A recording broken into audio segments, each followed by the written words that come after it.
আসসালামু আলাইকুম, সবাই কেমন আছেন? আশা করি সবাই অনেক ভালো আছেন। তো আল্লাহর অশেষ রহমতে আমিও খুবই ভালো আছি। তো আজকে আপনাদের সাথে খুবই মজার একটি কষা মাংস শেয়ার করব। তো গরুর কষা মাংসটা রান্না করার জন্য এখানে আমি 2 কেজির মতন মাংস নিয়েছি, সলিড মাংস।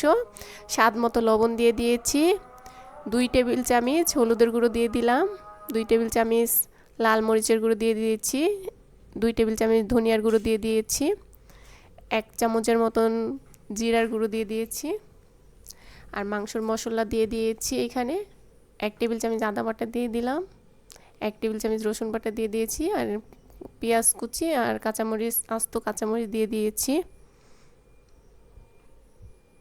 টমেটো সস দিয়ে দিলাম। এখানে পরিমাণ মতন তেল দিয়ে দিয়েছি। গরুর মাংসতে তো অনেক তেল উঠে, তারপরও যতটুকু প্রয়োজন দিয়ে দিয়েছি পরিমাণ মতন তেল। এখন ভালো করে হাত দিয়ে মেখে নিব।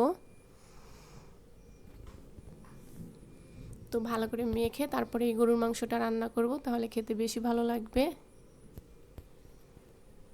সামনে তো কুরবানি ঈদ আসছে, তো এইভাবে করে গরুর মাংস ঝটপট রান্না করে খাবেন, খেতে কিন্তু খুবই ভালো লাগবে। তো যত ভালো করে মাখবেন তত ভালো হবে মাংসটা খেতে। তেজপাতা, এলাচ, দারুচিনি, লং সব কিছু একসাথে দিয়ে দিয়েছি, গোটা মশলা। আর এখানে তো আমি মশলার গুঁড়ো মশলাটাও দিয়েছি। তো চুলায় বসিয়ে দিয়েছি, চুলা ধরিয়ে বসিয়ে দিয়েছি। কিছুক্ষণ পর নাড়াচাড়া করে কষিয়ে নিতে হবে। দেখুন কত পানি উঠে গেছে। তো এই পানিতেই কিন্তু মাংসটা সিদ্ধ হয়ে যাবে।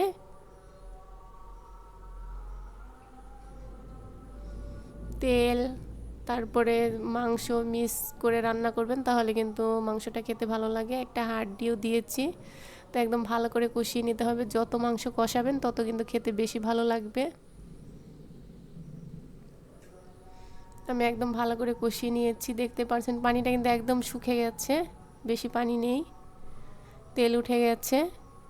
তো এখন অল্প পানি দিয়ে দিব। কষানি কিন্তু সিদ্ধ হয়ে গেছে, আর বেশি পানি দেওয়ার দরকার নেই। এটা যেহেতু মাখা মাখা ঝোল রাখবো, বেশি পানি দিব না। গরম পানি দিয়ে দিয়েছি, তাহলে তাড়াতাড়ি সিদ্ধ হয়ে যাবে।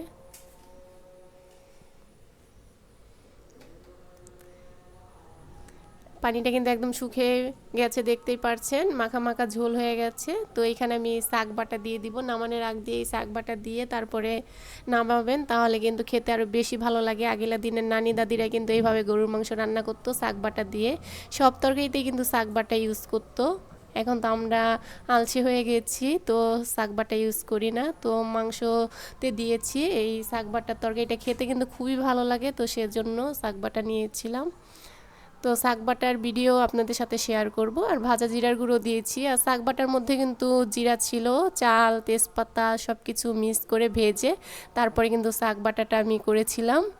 আর ভাজা জিরার গুঁড়ো দিয়ে দিয়েছি এভাবে করে। তারপরে ভাজা জিরার গুঁড়ো আর শাক বাটা দিয়েই মাংসটা, ভুনা মাংসটা রান্না করবেন, তাহলে খেতে বেশি ভালো লাগবে। তো দেখতে পাচ্ছেন একদম কষা কষা হয়ে গেছে। তো এই পর্যায়ে নামিয়ে ফেলবো, নামিয়ে বাটিতে সাজিয়ে নিব। এটা রুটি দিয়ে, গরম ভাত দিয়ে, পোলাওর সাথে, খিচুড়ির সাথে, সব কিছুর সাথেই কিন্তু খেতে ভালো লাগে। দেখুন কত সুন্দর হয়েছে তরকারিটা। দেখতে যতটা সুন্দর হয়েছে, খেতে কিন্তু আরও বেশি ভালো হয়েছে। তো এইভাবে করে আমার রেসিপি ফলো করে বাসায় একবার হলো ট্রাই করবেন। আর আমার রেসিপি যদি ভালো লাগে তাহলে অবশ্যই লাইক করবেন, কমেন্ট করবেন, শেয়ার করবেন।